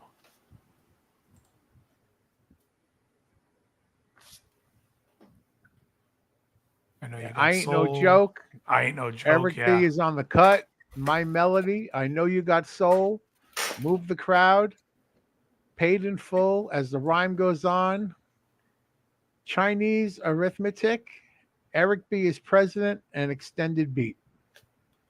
I'm trying to find the record that I liked the most out of them. Is it? Let me see if Here's it's one I this know you won't like coming up at 77. Oh, Don't Sweat the Technique. That's a great record. You are a sucker MC. Who says I'm a sucker MC? You. You are a are sucker a. MC. Go ahead. Go on. Coming in at 77, Lou Reed, The Blue Mask. Can't even tell you what's on there. It's terrible because Lou Coming in Reed's terrible. And that was from 82. Eric B. and Rakim was for 87. But Coming in here's at what I number don't seven- understand. Eric B. and Rakim, what year did that album come out? 87. I mean, it's not 87. That's what they say here. 87. Eric B. and Rakim. Hold on. Are you talking about two different albums? Paid in Full. Oh, it is an 87.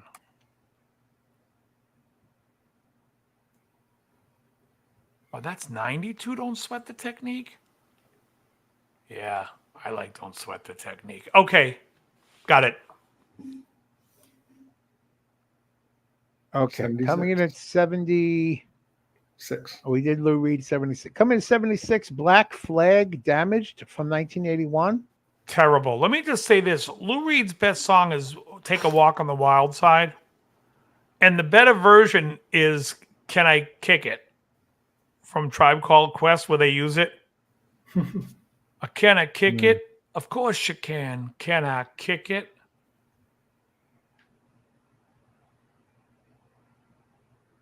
Okay, that's a lag and a half right there. Give me fix that. Oh, fuck it. Okay, coming in at 75, My Bloody Valentine Isn't Anything from 1988. I never liked them. This guy's an alternative guy. It's alternative and it's hipster alternative. Because I remember people used to try to turn me on to My Bloody Valentine. I'm like, yeah, it's just not good. Like, there's nobody and I like alternative. All right, coming in Oh, at I hate Sweet 74. Jane. Who? Sweet Jane, the song by Lou Reed. Sweet Jane. Oh, I just can't stand it. Coming in at 74, Depeche Mode, Music for the Masses from 1987. Fantastic record. One of my all-time favorites. I love it. I'm taking a ride with my best friend. That's a great album. Underrated. I'm glad it's on the list. Coming in at 73, Soft Boys, Underwater Moonlight from 1980. I think The Soft Boys was the name of a William Burroughs book about blatant homosexuality. Are you serious? 100%. Coming in at 72, The Blasters, Hardline from 1985. There's a 50s. Oh, the Blasters were terrible.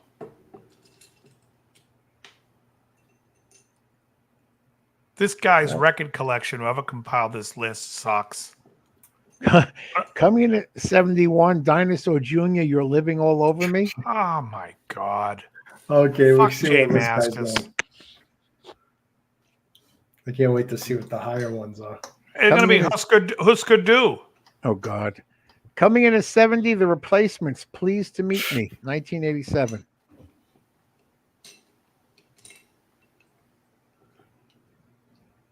Sounds like it was compiled. I don't even know most of these fucking albums. I was just all metal back then, so I don't know this shit. Number 69, The Feelies, Crazy Rhythms from 1980. I've heard of them. All right, 68, The Waterboys, Fisherman's Blues. I always hated that song. I don't even know it. I've actually had to perform it a few times with Jimmy. I might know it. I might know it, but just not know it by name. It's terrible. 1988. Number 67, Indigo Girls with Indigo Girls from 1989. Dyke Power. Well, we needed to have some lesbian representation in this list. Oh, okay. Patchouli and 66. I like this one. 66 from 1986. Run DMC, Raising Hell. Well, I think it's one of the better ones on the list, but I don't think it should be on the list. I don't think it should be on the list. Yeah, it's great tricky song. to rap. Coming in at 65, Nirvana, Bleach from 1989. That only goes on there because no one knew what Bleach was until Nevermind came out. Yeah, it's like, and it's not even nearly a good album. Nevermind's a great record. I don't think Bleach is that good. Coming in at 64, Guadalcanal Diary, 2x4 from 1987. You know how I heard of Guadalcanal Diary? Every time I went to fucking Strawberries, they had that track playing of like, Mission to Burma, Guadalcanal Diary. Coming in at 63, Bruce Cockburn, Humans from 1980. Oh, God. Again, this is like the hipster list. Hipster doofus. Gentle Midget is proving himself to be a hipster, by the way. Dinosaur Jr. is great. Bleach is a great album. Coming in at 62, The Pretenders with The Pretenders from 1980. That's a fucking great album. That's a perfect album. That album's great. Coming in at 61, Talk Talk, Spirit of Eden from 1988. I like that. It's not as good as Color of Spring, but Talk Talk's a decent band. I think Color of Spring is a great record, but I think overall that band is very overrated. Well, early, the first couple albums, very popish and stuff, and I wasn't as big of a fan of that. I like a couple songs of that, but then I love Color of Spring. Then the Eden and I forget the other one, Laughing Stock. After that, very atmospheric and good music to chill to. Coming in at number 60, Camper Van Beethoven, Key Lime Oh, yeah. Pie. Like a Gentle Midget. So I say I like Depeche Mode. What was the other one I liked? Yeah, on this list? The one I didn't know there. The and when that's you and Joe Macho were Gay connected Metal on. instead of I Haven't Showered All Month, Dinosaur Jr. fans. Yeah, that's Macho. Listening to Depeche Mode is Macho, according to Gentle Midget. This guy is such a fucking idiot. It's the same guy every time. He thinks we can't figure it out, but he's a fucking moron. But we listen to Macho Gay Metal, yet he's here every week. This fucking loser comes here every week to wave his dick. It's a joke. Yeah. It's a joke. Go out. Get yourself a girl. Do something with your life. Shit, I'm on this thing for fucking 2 hours a week. This guy's here on everybody's show. He goes on Joe's show. Johnny's show. He does the circuit. He does the YouTube circuit. Okay. Right, Coming go in at on, number Joe. 59, The Fall, Hex Education Hour. Education Fall? Hour, The Fall from 1982. Why do I know that name? I know The Call. Oh, I don't know yeah, The the Fall. call. I remember. When the walls came down. Was that? Yeah, it was a great tune. Coming in at 58, at least here's one I know, Midnight Oil, Diesel and Dust from Great 1987. record. Yeah. Great record. Dream World's a great song on that album. I did a lesson on The Dead Heart, which is a great song, which we really should be doing acoustically. Beds of Burning is my least favorite song on that album, but it's still a good song. That album's great. Coming to 57, Fugazi, 13 songs from 1989. Yeah. As much as I love the name of the band, they're not good. Coming into 56, Jane's Addiction, Nothing Shocking from 1988. Great fucking album. That's a good album. It's a great album. Been Caught Stealing on there? No, it's the album before that. It's on Ritual Diablo. This says Jane Says. Jane Says is on it. The one I mentioned the other day, Coming Down the Mountain. That's a great fucking song. Coming in at 55, David Bowie, Scary Monsters and Super Creeps from 1980. Yeah. David Bowie? Yeah. No. Coming in at 54, Steve Earle, Guitar Town from 1986. I know people love Copperhead it. Road. I don't. Is that the one with Copperhead Road? I'm not a big Steve Earle fan. What was the name of the album? Guitar Town. I think it is. All right. Coming in at number 53, Los Lobos, By the Light of the Moon from 1987. I can't tell you what's on it. They were a good band, though. Not my thing. Go on. Coming in at 52, Squeeze, East Side Story, 1981. That's a decent record. That has Tempted on it, I think. Yep, Tempted. Yeah. Coming to 51, John Hyatt, Bring the Family from 1987. I'm not a Hyatt fan. He had one hit song off of that. I can't even remember what it was. Okay. Finally, another one I know, and I like that song. Dave will say it's his least favorite song on the album. Coming in at number 50, Crowded House with Crowded House from 1986. Don't dream it's over. What's the song? Don't Dream It's Over. Oh, yeah, that's the best song on it. And Something So Strong is good, too. Yeah. Those are the only two I know on that. I liked his other band, too, when he was in Split Ends. Yep. Coming in at 49, The Pogues, Rum, Sodomy, and The Lash. From For the 80s, I think the best album was If I Should Fall from Grace of God. Okay, coming in at 48, Dire Straits, Brothers in Arms from 1985. Not their best album of the 80s. I think Making Movies from 1980 is better.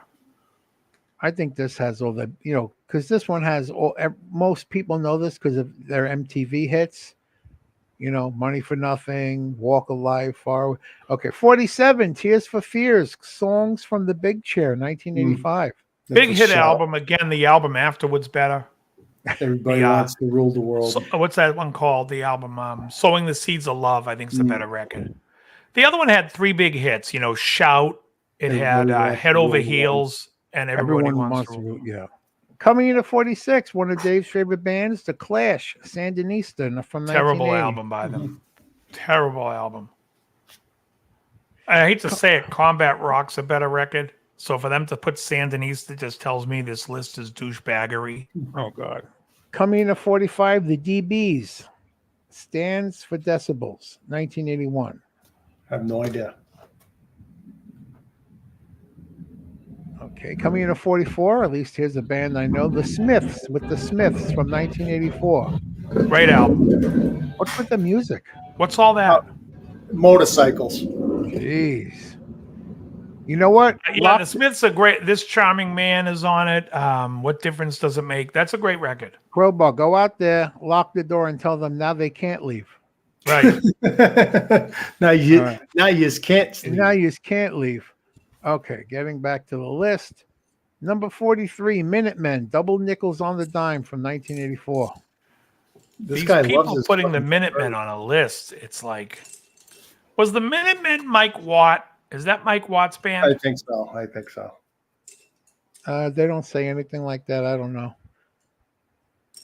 Coming in at 42 is Marshall Crenshaw with Marshall Crenshaw from 1982. Someday, some way. God. getting a lot of mileage out of that one song still to make it to that fucking list. Coming in at 41, Ornette Coleman in all languages from 1987. Wow, we're putting in the jazz guys in there, huh? Jazz game, yeah. Boy, Gavalta's right.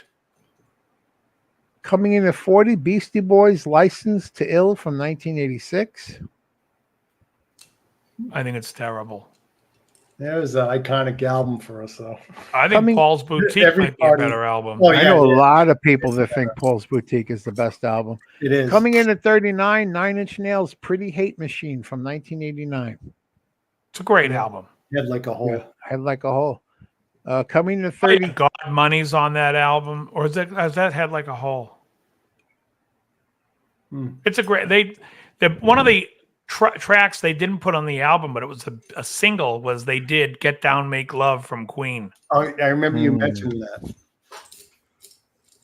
Coming in at 38, find it on U2, YouTube. The Unforgettable Fire. From 84. Well, I will say I better not see the Joshua Tree on here because I think this album's better than the Joshua Tree. Coming in at 37, also from 1984, and named 1984 by Van Halen.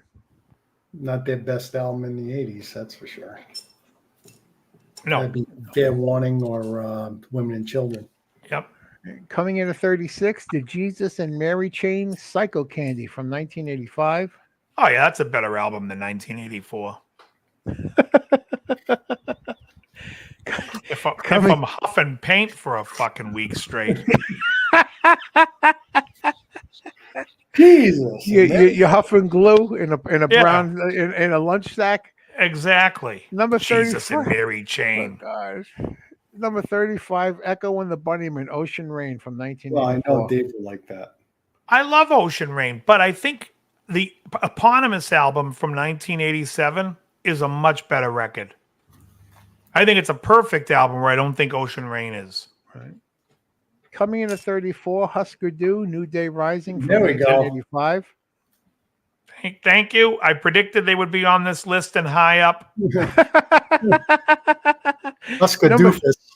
Number 36, XTC, Skylarking from 1986. Love that album. Skylarking's great, but let me just say this. The reason I knew Husker Du was going to be here because any of these hipster fucking doofuses that like this alternative music, they always throw Bob Mould in, and they always throw him in with Husker Du. His best album was with Sugar, his band Sugar. It was 1990. It came out. Right, but still, even Black Sheets of Rain, his first solo record or second solo record, is better than anything Husker Du ever did. But they always got to throw in the Husker. Called Workbook, I think. Didn't he? The first one, yeah. So the second one is Black Sheets of Rain. Coming in at 32, The Stone Roses from 1989. I like the Stone Roses. Is that Ian? What's the singer's name? Asterberg. Ian. They don't say. Somebody put in the chat what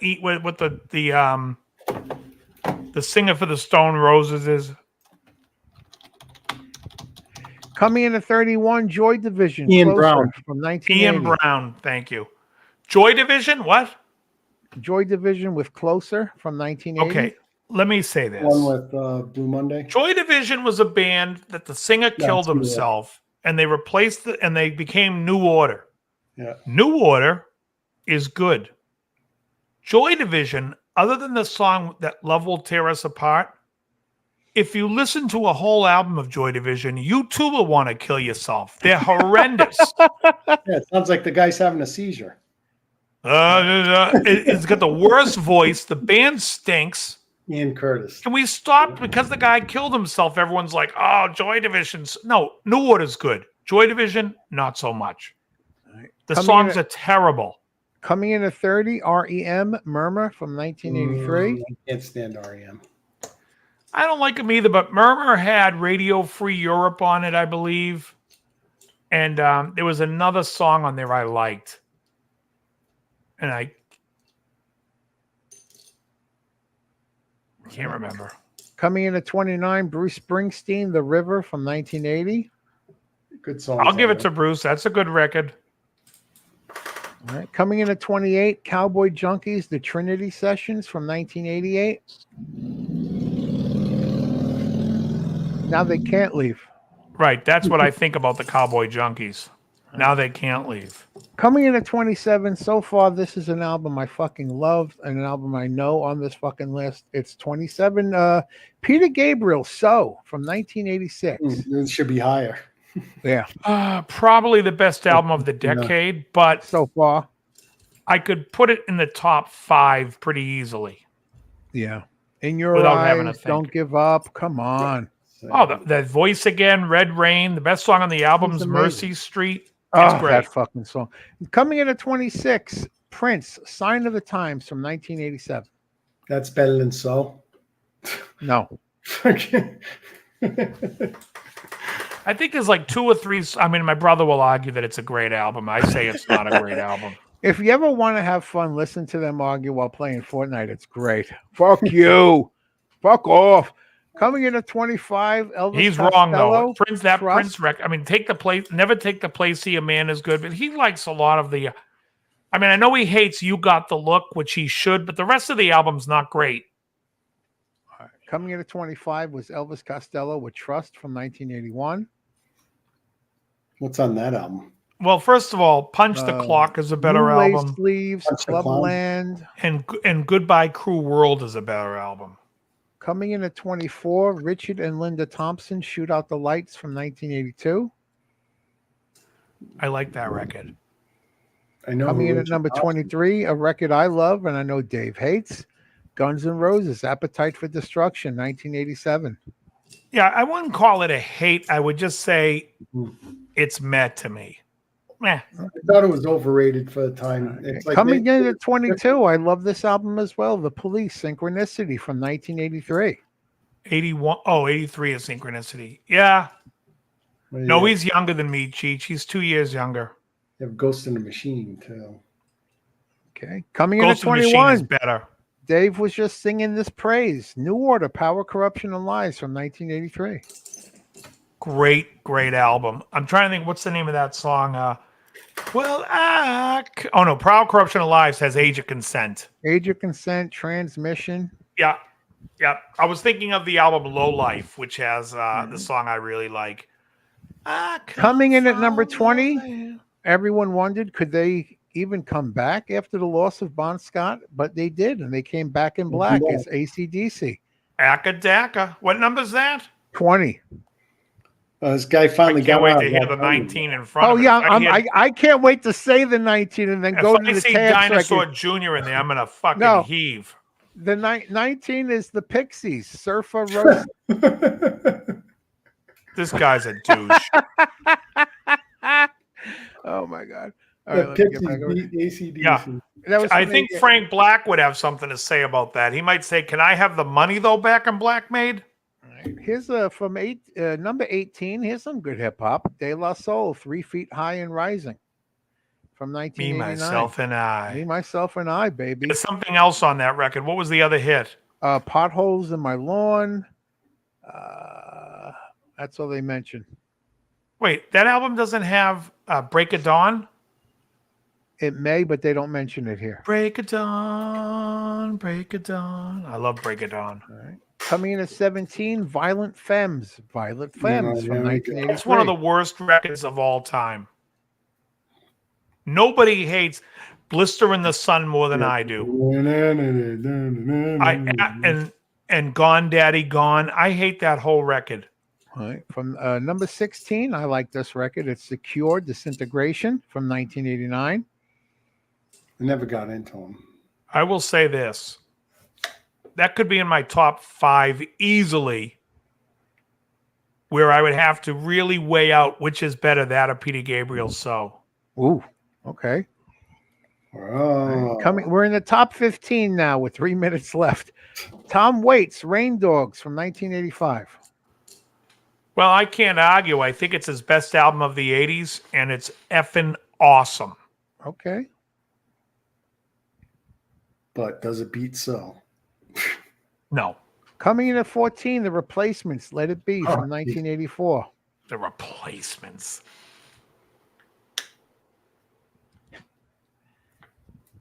The Replacements being in that list higher is like somebody saying, who are the best people that played Woodstock? Well, the Who was really good, and Hendrix was good, but better than all that was Country Joe and the Fish. No. That's when you pick up a baseball bat and you just go to That's town when on you the get a guy. lead pipe. Coming in at 13, we all sang the praise of this a little while ago. It's Beastie Boys, Paul's Boutique. Yeah, well, that's going to be in there. That was the 80s? I thought. Yeah. Yeah, that was 89. What do you mean is that the 80s? It's before License to Ill, isn't it? All right. It's either the one before the one after. It's after. I thought it was 1990. All right. Coming in at number 12, Public Enemy. It takes a nation of millions to hold us back. Coming in at 11, Sonic Youth, Daydream Nation. Terrible. All right. We're in the top 10. Coming in at 10, Prince, Purple Rain from 1984. Fuck off. It's not even his best album of the 80s. First of all, Dirty Mind is 100 times better from 1980. Purple Rain, the album stinks. I'm sorry. Why do I get a feeling? I Would Die for You. Let's Go Crazy. Coming in at number 9. But that's not fucking R&B. That is pandering to the white fucking simpletons. Coming in at number 9, I believe you issued a warning about this. It's U2 with the Joshua Tree. It's not better than Unforgettable Fire. And I'll tell you why. Because an album can't be better when it has songs that grate at me on my every nerve. Still haven't found what I'm looking for. I want to hang myself like Badfinger. And With or Without You sucks.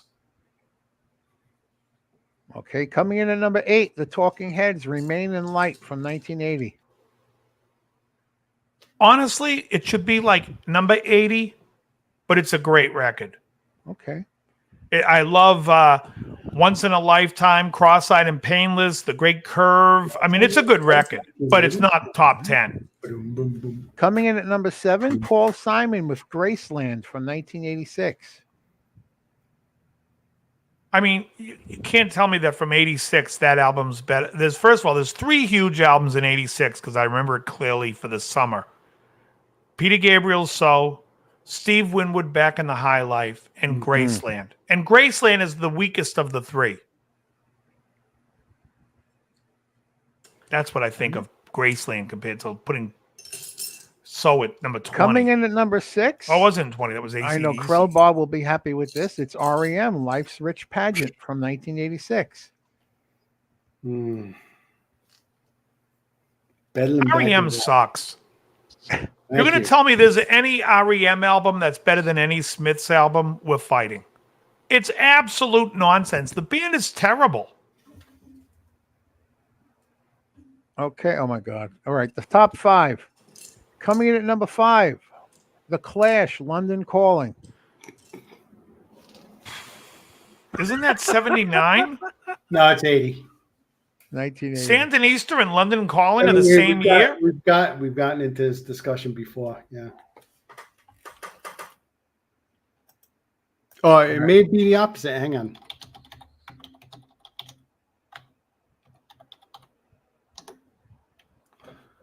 On London Calling, Joe Strum and Mick Jones and Paul Simon and Topper Head On made wait a second. political-minded punk at its finest. No, wait. Actually, Dave is right because I was arguing for 79 last time then because December 14, 1979. But it says it's the best album of the 80s. Okay. Oh, in the United States, January of 1980. Okay. So coming in at number 4, Bruce Springsteen, Born in the USA. I told you it'd be in that fucking awful album. You know what's funny? It's so terrible that how do you have that album better than fucking The River? Yeah. And I got to say, Born in the USA isn't as good as Tunnel of Love, and it's not as good as fucking Nebraska. I still remember my father hearing Bruce Springsteen for the first time. He says, sounds like he sings with a broomstick up his ass. Well, coming in at number 3, Michael Jackson, Thriller from 1982. No. That should be, again, around number 60. And it sold a lot, but the songs, it's just not a great record. PYT, Human Nature, and then the album's filler. Okay. Coming in at number 2, The Smiths, The Queen is Dead from 1986. Wow. This guy, now I will give this guy some credit. He's got balls putting The Queen is Dead as the second best album of the decade. It's not. But it could be number 20, number 15, Okay. maybe 30. Number 2, no. I love the album though. I fucking love that record. But I at least know there's at least 30 records better, if not just as good in that decade. Well, here Maybe comes not. Maybe 20. I'll say maybe. I would put that as tentatively 20 with thinking that Meat is Murder might be a better record. Some days I think Meat is Murder is better. Go on. Okay. Coming in at number 1 from 1989, and according to this only reached number 98 on the Billboard chart. This better be the Mind Bomb. No, it's the Pixies, Doolittle from 1989. This Number guy's a one dink. of the 80s. Oh my God. This guy's a Where's dink. Queen in the Game? Where's There's a Heaven and million Hell? albums. You could take Where's Black Sabbath, Heaven and Hell, Mob Rules, Where's Dio, and that's putting in the metal stuff. But let's even look at like the non-metal stuff. He had Music for the Masses, which I'm like, great, a great Depeche Mode album. But is it better than the Cure Head on the Door? I have no idea. Why is the Head on the Door not on this list? This guy loved his alternative. Why wasn't Pill on that? Public Image Limited, 1986. I mean, that would beat a lot of albums on this list. There's no Cocteau Twins. There's no Blue Nile. The Dire Straits album, Making King's Movies, is 100 times better than fucking Brothers in Arms. Where the fuck is Making Movies? Pixies ended up on here twice. Now, here's a list we can go into. Replacements, too. The 20 greatest Grateful Dead songs of all time. Touch of Grey. Where is Heart? In the 80s, that's what I was wondering. Where is Heart? Fuck, where's Yes 90120? And in 90125. the 80s, I was saying, Whatever. where is Yes? Fuck, No, those Queensryche. records are terrible. Wasn't what's that? Mind Crime, wasn't that in the 80s? Was that Yeah. early 90s? No, it's 80s. Not, I know you don't like Empire it, was but- 90. Empire's fucking awesome. We're building empire. All right, folks, it's 10:35. Yep. All right, folks, that's going to be it. We've had enough. This is Where is That Heart? list sucked. Oh, the Yeah, Dead where's is Huey terrible. Lewis? Where's Huey Lewis? I know where he is. He's home going, why the hell am I not on this list? Be thankful, Huey. You're in good company. I like the first Huey Lewis album, and I think that's the 80s too, isn't it? Like 81, 82? Let's see, Working for a Living and Some of My Lies Are True. That's a great record. That was 81, I think. Wasn't it? What'd I say, 82? I'm going to You may stick be with right. 80. I'm going to stick with 82. I think Sport is like 83. Yeah. So yeah, so then the first one, I think it's. Don't quote me, but you can paraphrase me. Yeah, well, this website has actually over 1,703 pages of lists. So I saved it. I bookmarked it. Like okay, their first album was 100 actually in 80, but I think you're thinking a pitch of this in the 82. What's on what has Working for a Living? Okay, 82 pitch of this. Okay, and Some of My Lies Are True on that album? No, Do You Believe in Love? Okay, Some Lies Are True is probably going to be on the first one before that. Hang on. Okay, is that with Working for a Living? Yeah. This is specific. The 50 best albums of 2008. Why pick that year? Where the hell is Well, it? the guy who made this particular list, anybody, let me ask James Gandolfini, if you guys don't mind. James Gandolfini, a guy who says the Pixies album Doolittle is the best album of the decade. What would you say? He's a fag. Well, that sums it up, folks. I don't want to. You can't. I asked James Gandolfini a question. I get an answer. Okay. I finally found it. Yeah, some of my let me ask Al Pacino if he agrees. Fuck you, Dave. Well, I guess we'll never get an answer out of him. Wait, what was it? Some Eliza True is on what record? Yeah, then 1980 self-titled. And is Working for a Living on the same album? No, that's on 82 and Picture This. Oh, really? Yeah. I think his best song is Some Lies Are True. I always enjoyed that song. Used to be in a band called Chicken Butt. James Stewart says, I love the Dead. And then he says, just kidding. We all know. But we'll say this. Folks, the question is, what do I hate more than the Dead? And I'm not sure if I hate it more than the Dead. But it's close. I either hate the Dead. Nothing, you guys? Shit, I'm thinking. I said it earlier. Or the Fans. Oh. I thought you were talking about another band. Oh, man. When I see some pot smoking, patchouli smelling fucking hippie and they're telling me, dude, Jerry, 1973. Dude, shower now. You stink. They look at you with that smell. Before we wrap up, it's like 10:40. Can I give the announcement about the show going forth? What is it, gentlemen? I hate to tell everybody this, but from now on, the show is on video, and instead of us, it's amateurs. Wait, you're telling me you coming to my house on New Year's Eve? You tell me it's video instead of film, and that it's amateurs instead of professionals? It's a real film, Jack. Oh, Christ. Seriously, that's the... And Fish, I have to say this about Fish. And Fish, I believe, is spelled with a PH. That's how you know they're douches. Fish, it's the same thing. When someone says, I love the band Fish, I'm like, yeah, I don't like you. I don't care. I hate the band, and I think I hate the fans more. But I could also say the same thing, and I'm sorry if this offends people.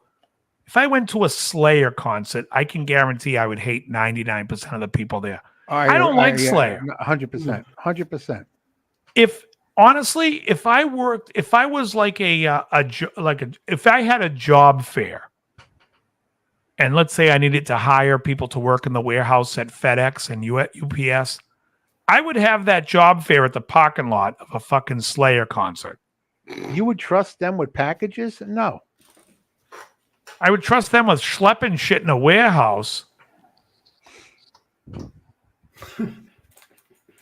And then I have to say, hey, buddy, can you tie your work boots when you come to work? Can you tie them? Your Doc Martens. Your work boots. You know, they have the Slayer fans. You know, the black T-shirt, the jeans. And Doc Martens. Fucking... The chain that goes from their wallet to their belt loop. Oh. Thank God you got that chain to your loop. God forbid you lost the $30 you have in your wallet. You think they got $30? $5.50 at the fucking most, and their mom gave it to them for bus money. Folks, this is what we call satire. This is humor. This is comedy, folks. This is gold. I got to tell you something. Pacino clearly does not like my comedy. I don't give a flying fuck into a rolling donut about what Al Pacino thinks. All right. Well, if William Friedkin can say that, then I have the same sentiment. All right, everybody. We are going to call it a night. I want to thank everybody for hanging out with us tonight. Let me get my outro show so it looks like we have some type of smooth... Fun fact, no work boots or clothes were stolen during the BLM riots. That's exactly right, Speed for Hire. It's a great one. Yeah, it's a perfect place to hide their money, under their work boots. Yeah. All right, everybody. Very good. Have a great night. Thank you. Later. Very good.